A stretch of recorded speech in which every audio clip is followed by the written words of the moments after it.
Hello everyone, and welcome to another episode of Unscripted Reviews with me, Freebie your host, and today we're taking a look at a classic, a Kickstarter success story, the end-all be-all of roguelites on the computer. I'm talking about FTL.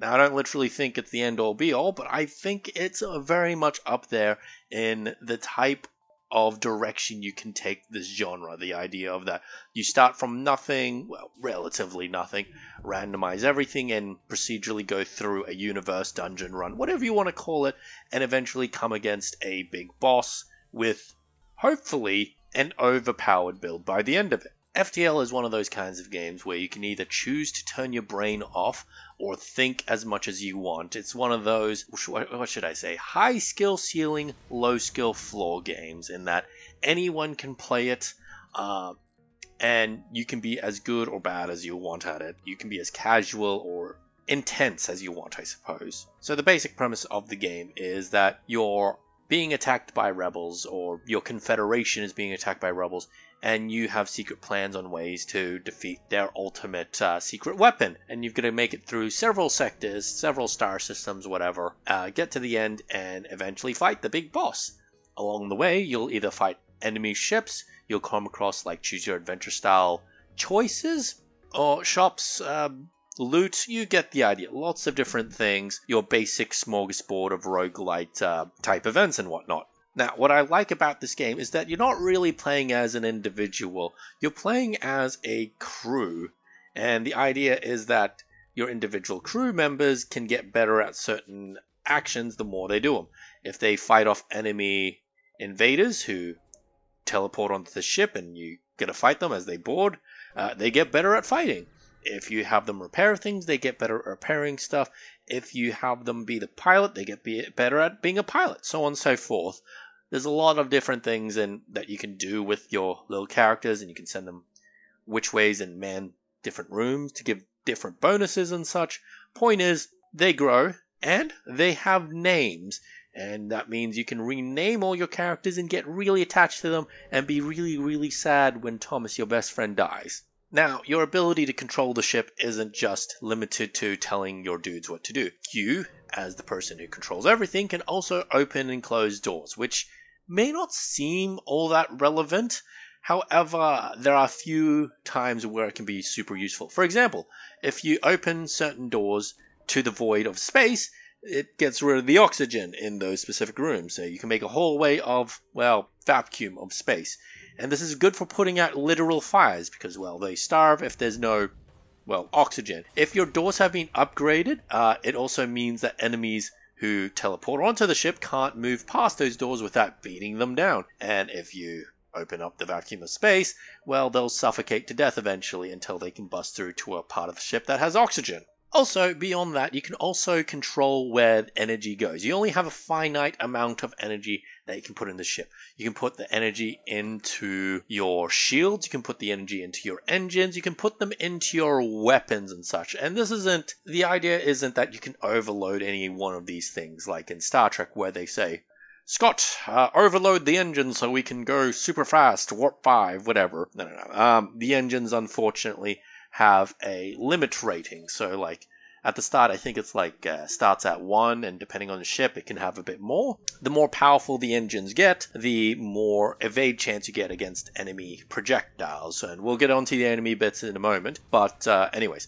you can spend scrap, the game's currency, to boost your engine limits. However, like I said, you've also got to boost your power as well. Because if you don't have that much power, but a lot of engine limit, you're essentially wasting your currency on an upgrade that doesn't do anything for you. So you gotta sort of keep that in mind. That said, you can sort of redirect power from certain systems to other. For example, most of the time you don't really need your med bay, since your dudes probably won't be hurt unless the enemy boards or sets things on fires or directly hits those rooms where your guys are in. So personally, I find that I can just turn off the power in the med bay so another system can have the power that it would have used otherwise.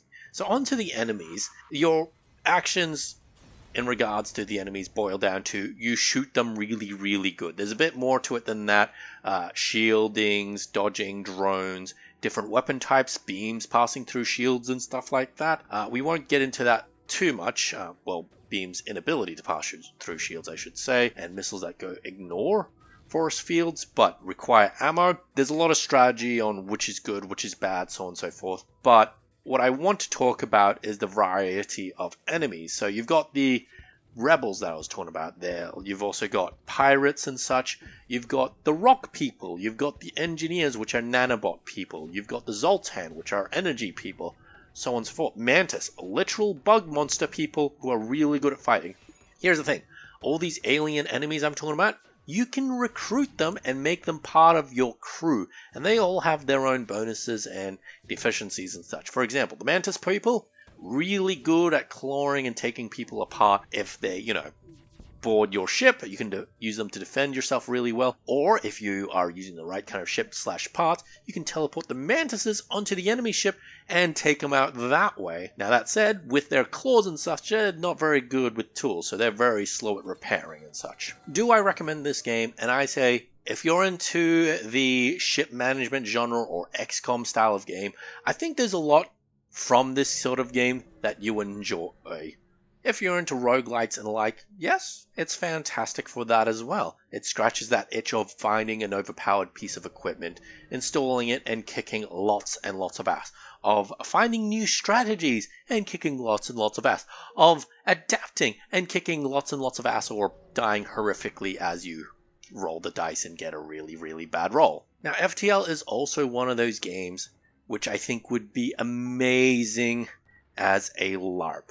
Now, I'm not sure how exactly it would work, but a ship-style game where you're manning the crew and such, being part of the crew, doing certain tasks, firing upon enemy ships and such like that, I think would be amazing. Now, that said, I think there would be a lot of coordination, a lot of game masters being NPCs to make this properly work.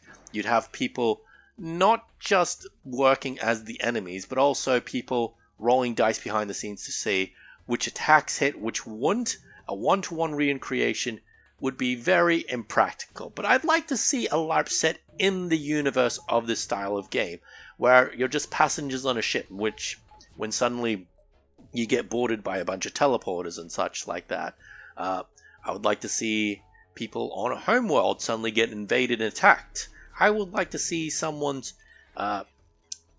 jumping from system to system on a quest to save their federation and such like that. I'm not sure how it'd work, honestly, but I think it'd be fun if it got pulled off properly. Anyways, that's my unscripted review of FTL. If you like this sort of content, please like, comment, and subscribe. Maybe suggest which kind of game you want me to review next. That's me for tonight, and bye-bye.